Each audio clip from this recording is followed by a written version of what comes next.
مجھے بلال حبشی کہتے ہیں۔ مجھے اسلام کا پہلا مؤذن ہونے کا بھی اعزاز حاصل ہے، مگر کیا آپ جانتے ہیں کہ یہ اعزاز مجھے ایسے ہی نہیں ملا، اس کے لیے میں نے بڑی تکلیفیں برداشت کی ہیں۔ تو آئیے میری کہانی سنیے ایس دینی سٹوریز چینل کے توسط سے۔ میرا نام بلال اور میرے والد کا نام ربا تھا۔ میری والدہ کا نام حمامہ تھا۔ میرے ابا غلام، میری ماں غلام، میری دو بہنیں بھی غلام تھی اور میں خود بھی غلام۔ آپ کہہ سکتے ہیں کہ ہم خاندانی غلام لوگ تھے۔ آزادی، محبت، احترام، عزت، یہ چیزیں کیا ہوتی ہیں ہمیں نہیں معلوم۔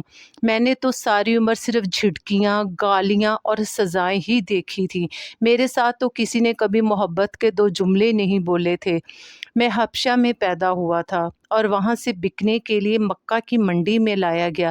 مجھے مکہ میں امیہ بن خلف نے خریدا تھا، صرف اور صرف 50 درہم میں۔ ایک جیتا جاگتا انسان صرف 50 درہم میں۔ آپ سوچ لیں کہ اس وقت غلاموں کی کیا حیثیت اور کیا اوقات ہوتی تھی۔ امیہ بن خلف میرا مالک بے حد ظالم انسان تھا۔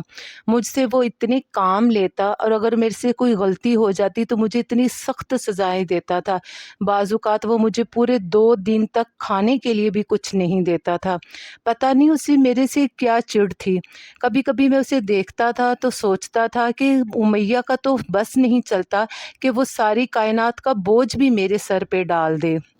اب میں آپ کو بتاتا ہوں کہ میں اس کائنات کے محبوب، اس کائنات کے شہزادے، اس کائنات کے دھولے یعنی کہ حضور پاک نبی پاک صلی اللہ علیہ وآلہ وسلم سے کس طرح ملا، اور پھر میں ایسا ملا کہ میں ایک غلام سے ایک عاشق رسول بن گیا۔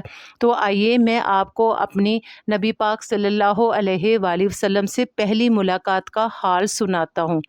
ایک دفعہ مجھے بخار ہو گیا اور سردی کا موسم تھا۔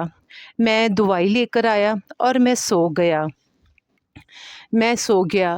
میرا مالک امیہ بن خلف اوپر سے آ گیا۔ جب اس نے مجھے سوتا دیکھا تو اس نے مجھے ٹھڈے مار مار کے جگایا اور پھر سزا کے طور پر اس نے میری قمیض اتروا کر مجھے باہر صحن میں بٹھا دیا اور ساتھ ہی مجھے ایک ڈھیر جو کا پیسنے کے لیے دے دیا۔ ایک سردی، اوپر سے بخار اور پھر یہ سزا۔ میرے آنسو تھے کہ رکتے ہی نہ تھے۔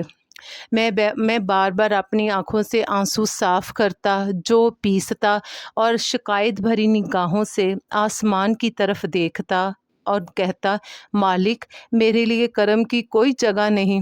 تھوڑی شام ہوئی تو ایک خوبصورت سوہنے مکھڑے والے شخص نے میری رونے کی آواز سنی اور اندر آ گیا اور پوچھا، جوان کیوں روتے ہو؟ میں نے بڑی رکھائی سے جواب دیا، جاؤ جاؤ اپنا کام کرو، سب پوچھتے ہیں مدد کوئی نہیں کرتے۔ میری بات سن کر انہوں نے سر جھکایا اور واپس چل پڑے، جس پر میں نے پیچھے سے کہا، ہمیں تو پہلے ہی پتا تھا، مجھ پہ ہمارا بوجھ کس نے اٹھانا ہوتا ہے، ہمارا دکھ کس نے بانٹنا ہوتا ہے۔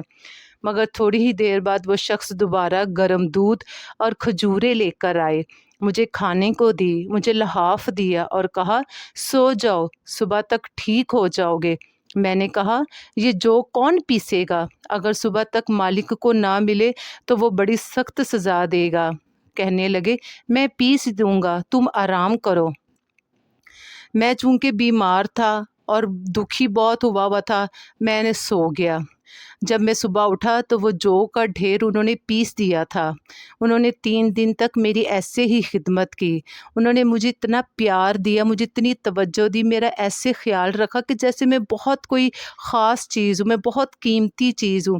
جب 3 دن کے بعد میں بالکل ٹھیک ہو گیا تو وہ جانے لگے تو میں نے آگے بڑھ کے ان کے قدم پکڑ لیے اور کہا، اپنا نام تو بتاتے جائیے۔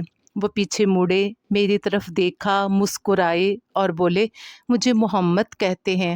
میں نے یہ نام سنا، میرا دل گنگنا اٹھا، میری آنکھوں نے ان کے چہرے کا طواف کیا تو وہ ان کی عاشق بن گئی۔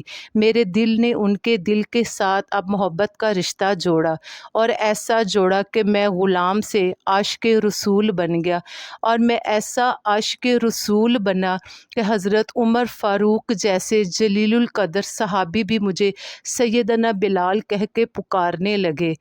میں ایک عاشق سے عاشق رسول کے طور پر دنیا میں مشہور ہو گیا۔ مجھے یہ عزت، مجھے یہ محبت، یہ مجھے توجہ وہ کلمہ پڑھنے سے ملی جو میں نے محمد کا کلمہ پڑھا۔ جب میں نے کلمہ پڑھا تو میں نے اسے چھپایا نہیں۔ مجھے اسلام کی تاریخ میں یہ اعزاز بھی حاصل ہوا کہ میں نے غلاموں میں سب سے پہلے اسلام قبول کیا۔ جب میں نے اسلام قبول کیا تو میرے مالک نے میرے اوپر ظلم و ستم کی انتہا کر دی۔ جب نبی پاک صلی اللہ علیہ وآلہ وسلم مجھے اس حالت میں دیکھتے، آپ کی آنکھوں میں آنسو آ جاتے اور آپ کہتے بلال صبر کرو، اللہ تمہیں اس کا بڑا اجر دے گا۔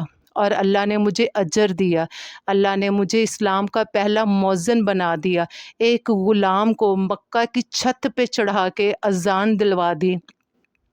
یہ میری کہانی تھی نبی پاک صلی اللہ علیہ وآلہ وسلم سے پہلی ملاقات کی کہ میں کس طرح ایک غلام سے ایک عاشق رسول بن گیا۔ میرے ساتھ جڑے رہیے گا۔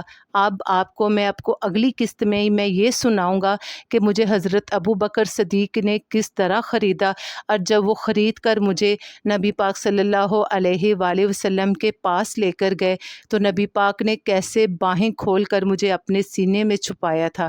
ملتے ہیں کل۔